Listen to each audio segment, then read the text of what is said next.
आजीवन हर प्रकार के नशे से दूर रहूंगा। मैं लोगों को भी नशा न करने के लिए प्रेरित करूंगा। अपने बच्चों को घर में अच्छा माहौल दूंगा और सारे समाज को नशा मुक्त करने के लिए हर रोज हर संभव प्रयास करूंगा। जय हिंद, जय भारत, धन्यवाद। फतेहाबाद के इजरावा कला गांव में पहुंचे हिसार मंडल के पुलिस महानिरीक्षक राकेश कुमार आर्य ने ड्रग एवं हिंसा मुक्त मेरा गांव मेरी शान कार्यक्रम में बतौर मुख्य अतिथि शिरकत की। राकेश आर्य ने बताया कि नशे को देश व प्रदेश से खत्म करने के लिए जिले के 5 गांव चयनित किए गए हैं। वे ड्रग एवं हिंसा मुक्त मेरा गांव मेरी शान कार्यक्रम की शुरुआत इजरावा कला गांव से की गई है। इस अवसर पर डीसी व एसपी फतेहाबाद मौजूद रहे। डीजीपी ने नशा न करने व लोगों को प्रेरित करने की शपथ भी दिलवाई व उन सब पुलिस कर्मचारियों की प्रशंसा भी की जिन्होंने जिले में नशा मुक्ति व हिंसा मुक्ति के लिए स्वयं से चलकर आगे आकर हाथ बढ़ाया। एसपी फतेहाबाद ने बताया कि नशे की समस्या को गंभीरता से लेना चाहिए व डीसी फतेहाबाद ने बताया कि युवाओं को ज़्यादा से ज़्यादा खेलों की ओर प्रेरित करना व होना चाहिए। इसी अवसर पर गुरुद्वारा झाड़ साहब कमेटी की ओर से डीजीपी, डीसी व एसपी को सरोपा भेंट कर गाँव में चलाए जा रहे कार्यक्रम सभी ग्रामवासियों से किया गया। निवेदन करूंगा कि इसमें आप लोगों का तो कंट्रीब्यूशन है इस अभियान में पूरा आप आए हैं, आपने इतना कीमती समय दिया है।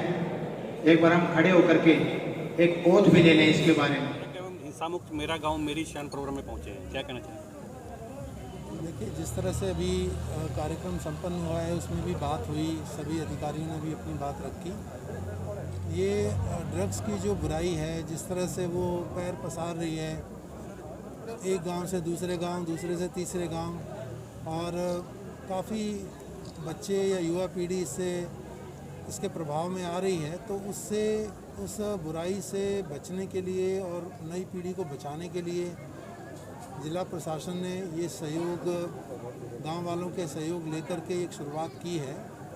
और इस शुरुआत में अभी हर जिले वाइज 5 गांव हमने रखे हैं, जिसमें कि 25 गांवों को पूरे रेंज में आइडेंटिफाई किया गया है। और इस ड्राइव की शुरुआत आज हिजरा कला और हिजरावा कला गांव से की गई है। बहुत अच्छा यहाँ सहयोग लोगों का मिला है और बड़ी अच्छी बात है। उन्होंने यहाँ तक हमें आश्वासन दिया है कि जो लोग ड्रग्स की सप्लाई से जुड़े हुए हैं उन लोगों की किसी भी तरह की कोई पैरवी और बेल और बाकी तरह की कोई मदद किसी तरह से नहीं करेगा गांव। और ये बहुत अच्छा, मैं कहूँगा कि हम लोगों को सहयोग मिल रहा है इस तरह के। सर, जिन 5 गांवों को अडॉप्ट किया गया है, नशा मुक्त करने के लिए कुछ समय अवधि निर्धारित की गई है? देखिए, समय अवधि अभी स्टेज पे कोई नहीं निर्धारित की गई है, ना हम निर्धारित करना चाहते हैं, क्योंकि ये एक इस तरह का कार्यक्रम है जो कि लोगों के सहयोग से चलेगा। लोगों को इस तरह से जो लोग इससे जुड़ना चाहते हैं उनको न केवल प्रेरित किया जाएगा बल्कि उनको एक बेसिक सी ट्रेनिंग भी दी जाएगी, जिससे कि वो लोग जो प्रभावित जो परिवार है या बच्चा है उनको किस तरह से उन्होंने डील करना है, कैसे उनकी मदद करनी है, कैसे उनको ड्रग डी एडिक्शन सेंटर की चाहे ज़रूरत हो या उनको खेलों से जोड़ने की बात हो या उनको किसी तरह से और शिक्षा से जोड़ने की बात हो, तो वो तमाम तरह के प्रयास उसमें किए जाएंगे, जिससे कि जो इस बुराई से जुड़ चुके हैं वो बाहर आएँ। न केवल वो लोग बाहर आएँ बल्कि नए जो बच्चे हैं, बाकी बच्चे भी इससे न जुड़ पाएँ। सर, इजरावा कला ही गाँव क्यों चुना गया? 5 गाँव भी देखिए, कोई भी गांव चुनते तो ये क्वेश्चन तो हो सकता था, उसके लिए भी ये क्यों चुना गया, तो कहीं से तो शुरुआत करनी थी, तो हमने यहाँ से किया। लोगों का कैसा रिस्पॉन्स देखने को मिला? सर, देखिए, मैंने बताया बहुत अच्छा रिस्पॉन्स है। बड़ी संख्या में लोग न केवल आए हैं बल्कि अपने मन से जुड़े हैं और उनसे सजेशंस भी लिए गए यहाँ पे कि उनकी क्या सजेशंस हैं, कैसे हम इस मुहिम को और अधिक प्रभावी और सक्षम और प्रभावशाली बना सकते हैं। तो उन्होंने न केवल सजेशन दिए हैं बल्कि आश्वासन भी दिया है कि हम पूरा सहयोग करेंगे और जिला प्रशासन की जो एक मुहिम है इसको सफल बनाएंगे। नशा पकड़ने वाली टीम को भी सम्मानित किया जाएगा?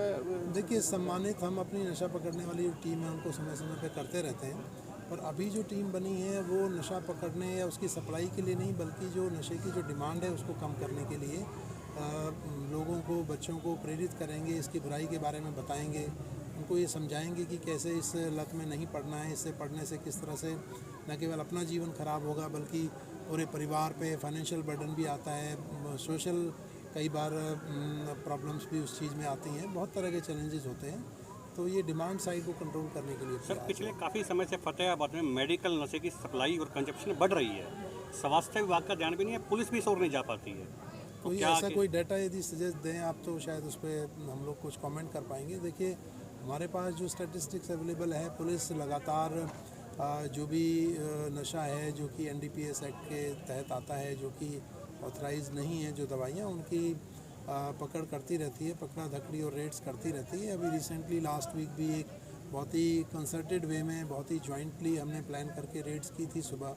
शायद आपको भी उसका प्रेस नोट दिया गया होगा और आपने प्रेस ब्रीफिंग भी करी होगी, तो उसमें भी हमें सफलता मिली है। तो ये ड्राइव तो हमें हमेशा हमारा लगभग चलता रहता है और जो अच्छा काम करते हैं हमारे साथी उनको हम सम्मानित करते हैं और लोगों का सहयोग भी इसमें लेते हैं। और SP साहब ने एक नंबर सब लोगों को जारी किया हुआ है जो कि मैं यहाँ भी आपके सामने बताना चाहूँगा कि 88 140 11 755। उसकी खूबी ये है कि पहले हमें शिकायतें मिलती थी कि जो भी हम इंफॉर्मेशन देते हैं वो लीक हो जाती है, उससे फिर उनके ऊपर सोशल प्रेशर होता है, वो बल्कि नशा बेचने वाले उन्हीं लोगों को डराते धमकाते हैं।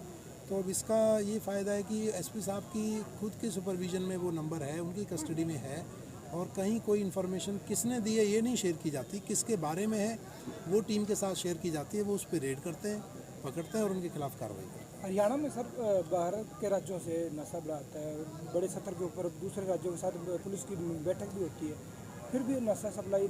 देखिए ये जो आप जो बात कह रहे हैं यही तो चैलेंज है, यही तो हमारे सामने ये एक हमारे सामने एक चैलेंज बना हुआ है, जिसकी वजह से हमने ये आज का जो मीटिंग रखी है, जो ड्राइव स्टार्ट किया है, उसलिए किया है कि जब तक हम डिमांड साइड पे काम नहीं करेंगे, सिर्फ सप्लाई साइड पे काम करते रहने से प्रभाव कम नहीं हो रहा।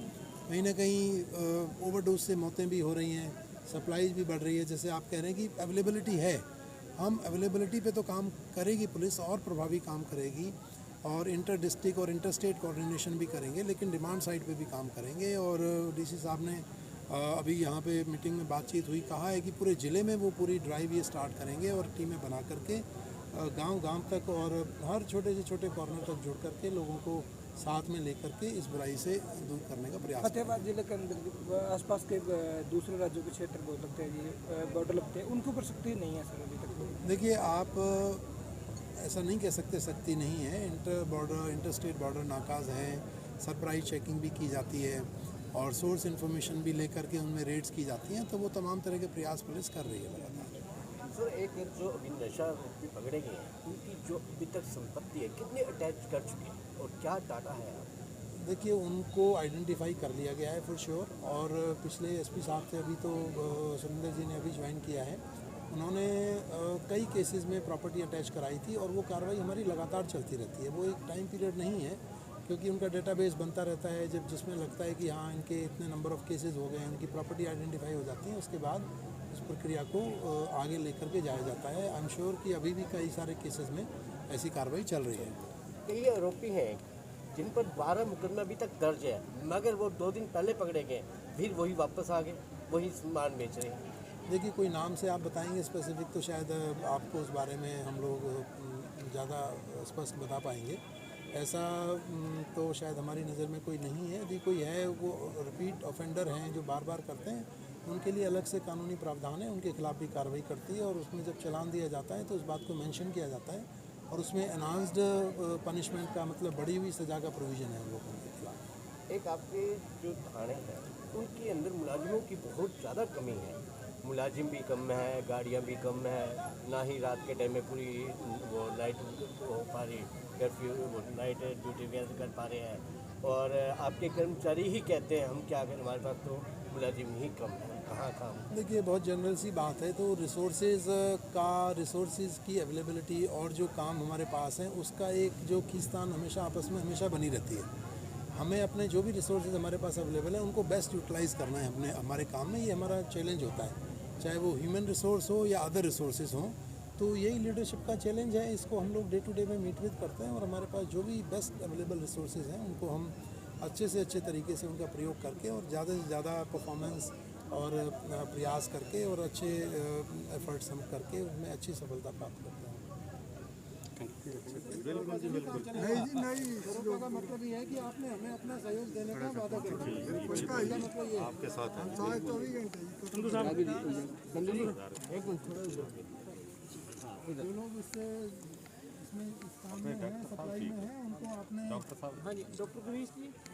नहीं तो बातचीत करके बैठा के समझा करके हम ये चाहते हैं कि आपके हमारे बच्चे यदि इन चीज़ों से दूर नहीं रहेंगे तो क्या फ़ायदा है सारी चीज़ों का। क्या कमाई करके कर लोगे और क्या बच्चों को पढ़ेंगे तो वैसे ही नहीं। और एक बच्चा खराब होगा वो सोचता है कि भाई इसका खो जाए मेरा ठीक रहेगा, तो उसका भी ठीक नहीं रहेगा। यदि पड़ोस खराब है तो फिर उसका प्रभाव तो दूसरे परिवार पे भी आएगा, उस गली मोहल्ले में आएगा, गांव में आएगा। बहुत बुरा हालत है। तो इसमें आप और इस चीज़ का बिल्कुल ये ना मानना कि भाई हिजरा कला को पहले ले लिया। कहीं से शुरुआत करनी थी। कोई ऐसा नहीं कि नाम आ गया जी पुलिस ने उनको ले लिया तो इसका मतलब इस गांव में बहुत नशा है, ऐसा कुछ नहीं है। ये तो अच्छी चीज़ की शुरुआत के लिए आपका गांव लिया गया है। 90% है जी हमारे गांव में 90 है, 70 है, 80 है, जितना भी है। आप लोगों ने उसको प्रशासन के साथ मिल करके उसको खत्म कराना है और पूरे शान से हम लोगों ने फिर वो बोर्ड लगवाने डीसी साहब आएंगे। सर मैं आपसे रिक्वेस्ट कर स्पेशली मिल लेंगे जरूर सर। मैं आऊंगा आपके गांव प्रोग्राम बनाते हैं। टारगेट बना के चलो 3 महीने बाद। धन्यवाद सर आपका बहुत। और सर स्पोर्ट्स की तो कोई एक्टिविटी नहीं है गांव में किसी तरह। आज के यहाँ है, कल कोई प्रोग्राम नहीं होगा जी। ये जो आज खड़े हैं ना सारे जी, हमारी बात ऑलरेडी नहीं सर ये आज के लिए है जी। मैं आपको कहना चाहता हूँ ये आज के लिए और कल से ये कोई आपको नहीं मिलेगा जी। बिल्कुल आप ठीक कह रहे हैं। आप ये बात रखने का बिल्कुल अधिकार है, रखनी चाहिए बात इस तरह की। हमारी खुद भी ये चिंता है। ये हमारे गांव की पहल नहीं बढ़ता है जी। कोई बड़ा अधिकारी है दिखावा के लिए सभी आ जाते हैं और कोई काम करने की जरूरत हो तो कोई पहल नहीं करता सर। आपको फर्क दिखेगा। डीसी साहब को मैंने इसलिए स्पेशल आपको कहा था कि हम लोगों ने पहले भी साथ में काम किया है। बहुत ही आपके तो पड़ोसी जिले में भी रहे हैं, यहाँ पे सिरसा में बहुत ही नशा मुक्त हो जाएगा, स्पोर्ट्स अपने आप हो जाएगी सर। नहीं स्पोर्ट्स होगा तो नशा मुक्त होगा भाई। स्पोर्ट्स होगा तो नशा मुक्त होगा जी, ऐसे थोड़ी होगा। स्पोर्ट्स होगा तो नशा मुक्त होगा। हमारा मोटिव अब नशा मुक्त करना गाँव को, स्पोर्ट्स हो ही जाएगा, वो भी करेंगे साथ साथ।